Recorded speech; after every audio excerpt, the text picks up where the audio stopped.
And switching gears to weather now. Want to get you to the latest on the tropics, which thankfully in the U.S. have quieted down significantly. What's left of Ophelia, just a remnant low in parts of the Northeast at this point, and will move away back out over the Atlantic in the next couple of days. Farther out in the Atlantic, we have Tropical Storm Philippe, centered about 1,280 miles west of the Cape Verde Islands. That's over toward the west coast of Africa. The storm, much like many of its predecessors, well out over open water. Latest advisory coming into the top of the hour here. National Hurricane Center, I should say, issuing that a few minutes early for us here tonight.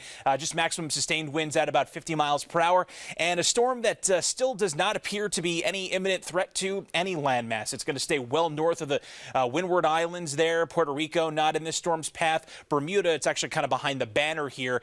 Maybe a little bit more at risk sometime toward the latter half of the week here. You see through Friday, the system eventually starts to make more of a northwesterly arc there. Not forecast to become a hurricane as things stand right now because so much of the open Atlantic has been churned up by other tropical systems in recent weeks that there isn't as much warm water at the surface, or at least water not nearly as warm as it was a few weeks ago when systems like Hurricane Lee came through.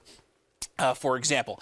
As for weather back here at home, we're just kind of holding stable for the time being. Not organized high pressure being in control, but a fair weather air mass in place over the southeast. Remnants of Ophelia centered over Washington, D.C., Baltimore tonight. That'll continue up toward New England and then out of the picture in the next couple of days.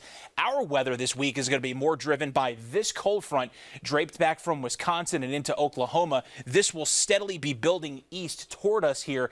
By the time we hit about Tuesday is when it'll start to approach our area. Then once it gets here, it's expected to stall out and then slowly break down over several days. So the period from Tuesday through Friday looks to be a bit more unsettled, quite a bit cooler thanks to the presence of that front and just some more shower activity than we have seen consistently for a few weeks here, which could be some good news. We do need some rain after all. Moving on to future track here, though, as far as the next 24 hours are concerned, we're going to hold basically the same weather we had out there today, just a little bit more in the way of scattered cloud coverage from time to time. High clouds and then some patchy fog for folks waking up in the mountains tomorrow morning, so just bear that in mind for your Monday morning commute. Back and forth through midday between partly to mostly sunny skies, and even as we roll it into the 5 o'clock hour tomorrow evening, drive home will be in good shape, just varying degrees, that is, of cloud coverage here and there. That'll continue into tomorrow night, maybe with some spotty drizzle breaking out in a few mountain areas. Tuesday looks like it generally starts out dry, but then that cold front starts to inch a bit closer.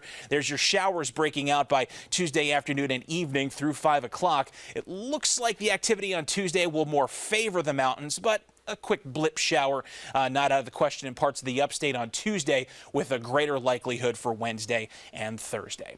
But again, for tonight, still nothing to worry about. Partly cloudy skies in the mountains, some patchy fog developing late, low temp around 55 degrees, 60 overnight low temp in the upstate, keeping it nice, cool, and pleasant. And then looking ahead to your 7-day forecast. After one more day of mostly sunny skies and 80s tomorrow, it's a stretch of highs in the 70s and low 70s at that by Wednesday and Thursday in the upstate, with varying shower coverage expected Tuesday through Friday before we dry out in time for next weekend. And then the mountains also dry tomorrow, mostly sunny 79, 60s and 70s for highs for the rest of the week as that showery weather pattern kicks in Tuesday through Friday.